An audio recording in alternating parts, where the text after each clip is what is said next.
The mountains of New Zealand stood silent, ancient guardians cloaked in mist, their jagged peaks carved by time and wind. In their valleys, secrets lay buried, untouched by modern hands.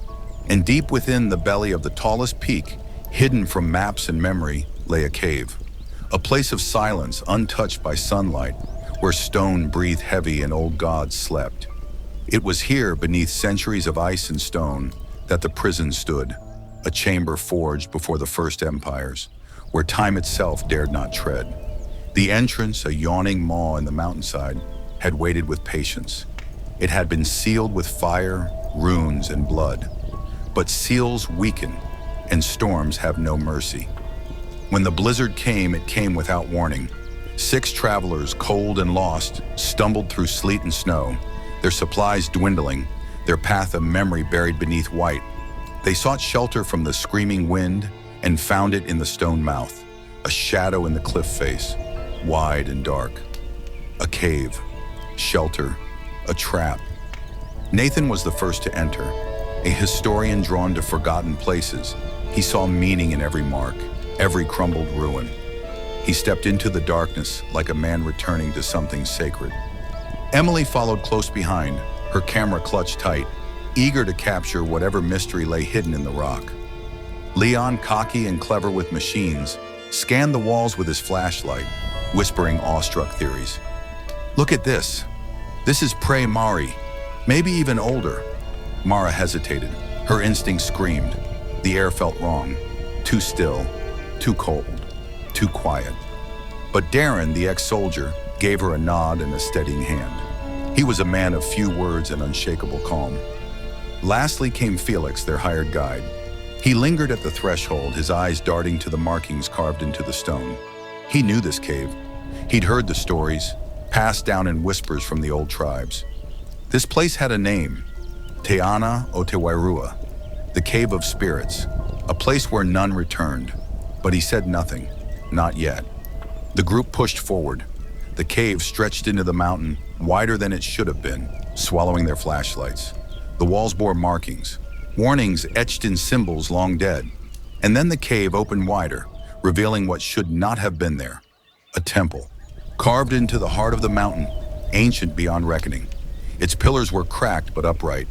The floor, stone and obsidian, was broken in places. At its center lay a pedestal, shattered. Scattered across the floor were jagged shards of black glass, humming faintly. Mara was the first to move. Her fingers reached instinctively, trembling, as though drawn by an unseen current. She touched the fragments. The wind died. The lights dimmed. The earth trembled with a long, low groan, like something vast stretching after centuries of sleep. Felix swore under his breath. Emily stepped back. Nathan turned to Mara, but it was too late. From the farthest corner of the shadows, something shifted. She stepped into the light. A woman, barely clothed, skin pale and flawless, mist curling around her like a living veil. Her hair was black as midnight, cascading down her back. Her eyes shimmered gold, impossibly bright, unnervingly calm.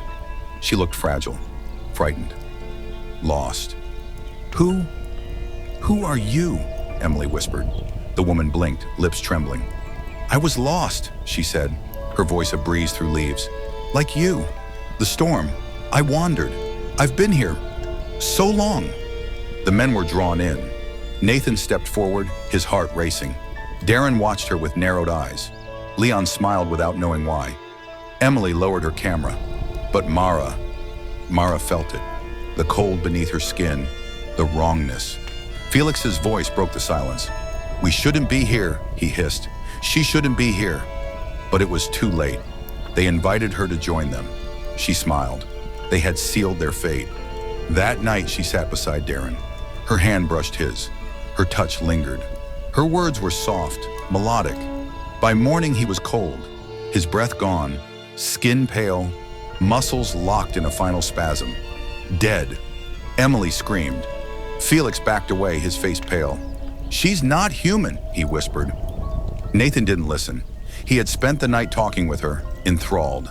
Her name, she said, was Saria. Her smile turned sharp when he asked more. Leon vanished the next night. No sign of struggle, Just gone. The group splintered. Mara cried. Emily panicked. Nathan was lost in golden eyes. Felix grabbed Mara by the wrist. "We leave. Now!" Nathan resisted. "She's alone. She needs nothing. She takes." Emily fell next. Her body was found by the edge of the cave, eyes open, lips parted in terror, skin dry, hollow. That night, Felix and Mara ran. They ran through snow and wind, through darkness and bone-deep cold. Behind them, Saria followed, always near, always just beyond the trees. They made it to the village. It should have been safe, but it wasn't. Saria walked among them by morning, her form wrapped in the clothing of the lost. Her eyes dulled, her smile gentle. The villagers welcomed her. The men fell first, sick, delirious, then silent. The women whispered. The old ones remembered the stories. They spoke the name not uttered in generations. Avaris, the demon of desire, the hunger of hearts. A spirit older than gods, once sealed beneath the mountain, after it seduced an entire kingdom into ruin. Not through war, but through longing, through charm, through need. Avaris did not kill with claws or blades. She fed on adoration. And when the minds were broken and the bodies fell, she feasted. The village burned. Screams echoed into the night. The wind wept. And somewhere in the mist, a figure watched. Kyle, the last of the sentinels. Trained in silence by an order long thought dead, Kyle had been raised for one purpose: to guard the prison of Avaris. His eyes were silver, his face scarred by ritual. His blades, forged from volcanic glass, hummed with ancient power.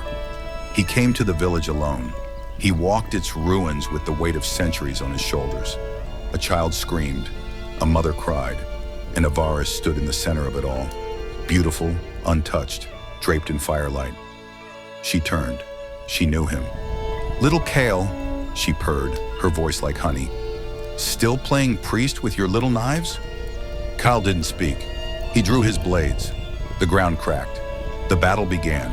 She moved like a shadow, like smoke and dream. Her voice shook the air. Her touch burned. But Kyle was trained in the language of gods. He spoke words lost to mortals, carved runes into the earth with his steps. The villagers watched from ruins, half dead, as gods clashed among them. Lightning split the sky. Flames rose. The earth bled light. Kyle's blades found her form. Her screams became wind. He forced her back, to the cave, to the temple. With every cut, every word, he pulled her closer to the pedestal. The obsidian cube, once shattered, had been reforged in secret, hidden beneath the sacred stones. He opened it with a final chant, and when she lunged, her face twisted in fury, he struck her heart and cast her spirit into the cube. She screamed.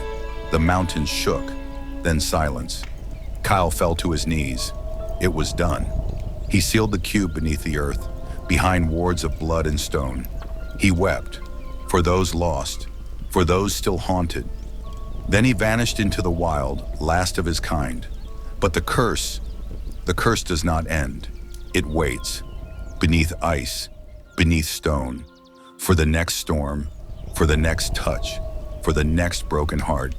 She will rise again.